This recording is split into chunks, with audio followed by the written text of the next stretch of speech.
BPL ফিক্সিংয়ে জড়িত থাকার পাশাপাশি তদন্তে অসহযোগিতা করায় ক্রিকেটার অমিত মজুমদার সহ 5 জনকে নিষিদ্ধ করেছে বিসিবি। এই ঘোষণা যখন এলো তার কয়েক ঘন্টা আগেই অ্যাডহক কমিটির সভাপতি তামিম ইকবাল তুলে ধরেছেন অগোছালো বিপিএল এর সবশেষ আসরের চিত্র। ঈদ আসবে, সাথে ক্যাশব্যাকও আসবে। নিজের বা প্রিয়জনের জন্য কেনাকাটায় এবারও নগদ পেমেন্টে পাচ্ছেন দারুণ ক্যাশব্যাক। তাই যাই কিনুন, পেমেন্ট করুন নগদে।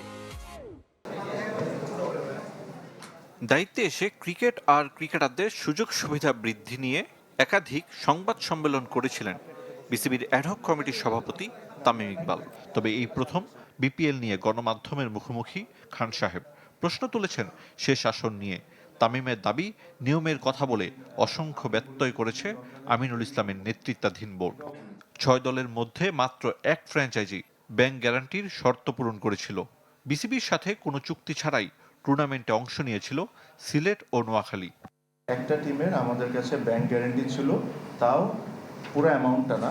আপনি 10 কোটি টাকা ব্যাংক গ্যারান্টি চেয়েছেন, আপনি 2 কোটি টাকা নিয়েছেন, বা আপনি চেক নিয়েছেন, এগুলো তো ভুল।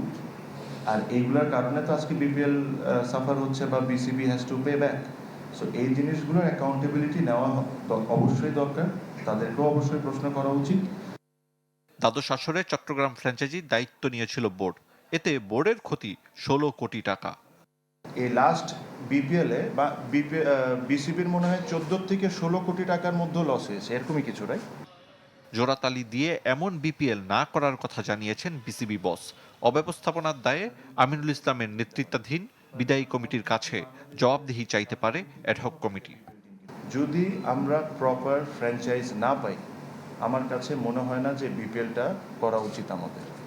বিপিএল এর পারিশ্রমিক আদায়ে ক্রিকেটারদের আইনগত সহায়তা করবে বিসিবি, তবে আর্থিক দায়িত্ব নেবে না।